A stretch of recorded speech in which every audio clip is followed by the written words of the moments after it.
Yesterday we learned how to do some new conversions, and today we're going to do similar conversions, but this time we're going to do it with some masses, and we're going to call it molar mass.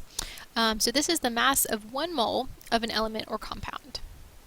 So remember, a mole is just a huge number of particles. Kind of like the word dozen means 12, mole just means a huge number of particles. The number is actually 6.02 times 10 to the 23rd. So if you have that number of particles, however much that weighs, that's going to be the molar mass. And it's different for each element or compound. If you're doing it for a compound, it's going to be the sum of all the masses of the atoms in the formula. So first you'd have to have the formula, for example, like CaCO3, and then you have to add up the masses for each one, and I'll show you how to do this in just a minute. What you're going to use are the atomic masses from the periodic table. So once you write that down, I want you to highlight or circle or box the words periodic table. From now on, when you're doing conversions, if I ever give you grams, or if I ask you for grams, when you see grams in the question, you need to think periodic table. And that'll clue you into the fact that, oh, I'm supposed to go to the periodic table to get that information. Note that the units for the grams on the periodic table are not actually just grams, they're grams per mole. So this is a relationship, it's not an amount. So for example, carbon is 12 grams per mole. That doesn't mean that you have 12 grams of carbon. It means that for every 1 mole, you have 12 grams. So it's a ratio, it's not an amount. So what you're going to need to do anytime you're going from grams to moles or moles to grams is to just look up the molar mass on the periodic table. So for instance, strontium, which is kind of in the bottom left corner of your periodic table, you will need to have a periodic table out for this lesson. Strontium, if you look at the periodic table, has a mass of 87.6. And notice that the units that I used are grams per mole, not just grams. The next one's a little more complicated because now we've got 3 atoms, so you have to add the whole thing up. So if you look up magnesium, it's kind of in the top left. It's 24.3. Bromine is all the way on the right, and it's 79.9. But notice that we have 2 of them, so you have to multiply it by 2. So this is what the math ends up looking like. This is from magnesium, 24.3. This is from bromine, 79.9, but we multiplied it by 2 because we have 2 of them. And then you just add them all up together. And the last one is about as complicated as it gets. So if you understand how to do this one, you should be okay. So we have 3 bariums. Barium's kind of in the bottom left corner. So you're going to multiply barium's mass by 3. And then if you have a number on the outside of the parentheses, you have to distribute it through. So you're going to multiply it by everything on the inside. So this means that you have 2 P's. So you're going to multiply phosphorus's mass by 2. And you have a total of 8 oxygens. So you're going to multiply oxygen's mass by 8. So this is what our math ends up looking like. So we have 3 times barium, this is barium's mass, 2 times phosphorus, which is 31, because that 2 gets distributed, and then 8, because 4 times 2 is 8, so we actually have 8 oxygens, and then the mass of oxygen is 16.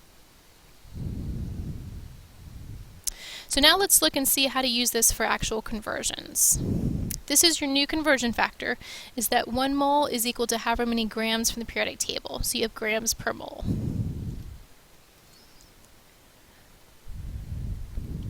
So our first question says we have 5.3 moles of lithium hydroxide. We want to know how many grams is that. So as soon as I see the word grams, in my head I'm going to think periodic table. That's really important. That'll help you figure out how you're going to solve it. So again, anytime you see grams, you need to think periodic table. So the first thing is we need to add up the masses of all of these. So lithium is in the top left corner. It's about 7. It's 6.9, but you can round it to 7. Oxygen is about 16, and hydrogen is about 1. So we added up 1 lithium, 1 oxygen, and 1 hydrogen for a total of 24 grams per mole. This is our conversion factor. This tells us that for every 1 mole, we have 24 grams. We don't ever start with this number. You'll always start with the number that you're given in the question, but this is going to allow us to convert from whatever you're given to whatever you're asked for. So notice that I started with what I'm given in the top left corner. You're going to do that for every single problem. Then you're going to take this unit, so moles, and bring it down diagonal. Don't ever put numbers in until you get your unit set up. So don't put that 1 there yet, just put mole for now. On the top, you're going to put grams, because what we're looking for is the grams of lithium hydroxide. Then when you plug these numbers in, wherever you wrote mole, that's where the 1 needs to go. So don't try to memorize if it goes on top or bottom. You have to look at the unit and match it up to the right unit. So 1 will always go with mole. The number you added up from the periodic table will go with the G for grams. Sometimes it'll be on top, sometimes it'll be on bottom. And then you just do the math. So multiply across the top and divide by the bottom.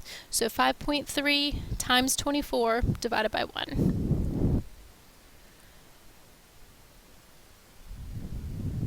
Let's do one more. This time I gave you the grams and I asked you for the moles. So again, here's my thought process. As soon as I see grams, I need to think periodic table, and that tells me I need to add up the mass on the periodic table. So if you find fluorine, it's kind of in the top right corner of the periodic table. Fluorine's mass is about 19, but we have 2 of them, so we need to multiply it by 2. So that becomes 38 grams per mole. So what you're going to do is start with what you're given, 68 grams of fluorine. You take this unit, whatever's in your top left, and pull the unit down. Don't put a number. It's tempting to put a 1 on the bottom. I'm not sure why, but that's what everybody does. So don't put a number. Just put your unit. Just put grams. On the top, what we're trying to turn it into is moles. So that goes on the top. Then you plug your numbers in. And wherever you wrote mole, that's where you're going to put a 1. Wherever you wrote grams, that's where you put the number from the periodic table. So this says you have 38 grams per 1 mole. And then you just do the math. So multiply across the top, divide by the bottom. So 68 times 1 divided by 38 should give you about 1.8 moles.